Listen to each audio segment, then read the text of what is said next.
Caitlin Clark leaves with apparent injury, marring the mood after the Fever beat the Sun in Boston. Boston, AP. Indiana Fever star Caitlin Clark left Tuesday night's game in the final minute holding back tears after grabbing at her leg, an apparent injury that would be her third this season.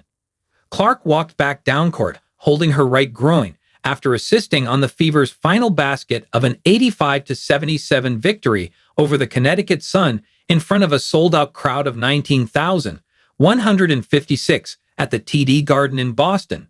As teammate Aliyah Boston tried to console her, Clark walked to the basket stanchion and banged her head against it before heading to the bench.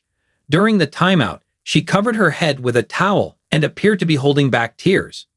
No update, just felt a little something in her groin, Fever coach Stephanie White said after the game.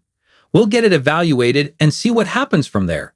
Clark, who has already missed 9 games this season for 2 separate left leg injuries, struggled with her shooting in the rare WNBA game at the home of the Celtics and Bruins, scoring 14 points while making 4 of 14 shots. She committed 5 turnovers and made her only 3-pointer in 7 tries with just 3 minutes left, giving the Fever a 9-point lead that was their biggest of the game. The second-year Phenom was not available to reporters after the game. The Fever were scheduled to play the New York Liberty on Wednesday night at the Barclays Center, their second straight game in an NBA arena. Certainly we'll have another evaluation, probably a conversation, and we'll see where we are, White said. But this group has played without her. At least we got experience in that. Clark's struggles didn't dampen the mood for the fans who filled the Garden to see New England's only WNBA team play in Boston for the second year in a row. Both have been sellouts, the biggest crowds to see a basketball game in the building's history. And this year, it was the visiting Indiana Fever and their breakout star that most of them were there to see. It's a great opportunity for people in the city or fans around the area to come and support a team here, Clark said before the game. You don't take these opportunities for granted. It's always fun to go to a new arena in a new place and enjoy it. Fans wearing Clark's No. 22 crowded toward the court before the game trying to get her autograph, waving her jersey or homemade signs begging for a selfie. Among those in attendance were Celtics Jaylen Brown and George Niang, Bruins Jeremy Swayman and Mason Laurie, Red Sox pitcher Lucas Giolito, and Massachusetts Gov Mara Healy. Clark added 7 assists and 8 rebounds for the Fever, who pulled away in the fourth quarter. She committed one of her turnovers on the Fever's first possession and another when she stepped on the sideline at the end of the third quarter, guarded too closely to launch one of her logo 3-pointers.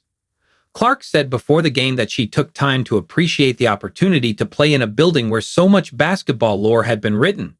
The Iowa native said she grew up respecting the Celtics as an organization, even though she now counts herself an Indiana Pacers fan.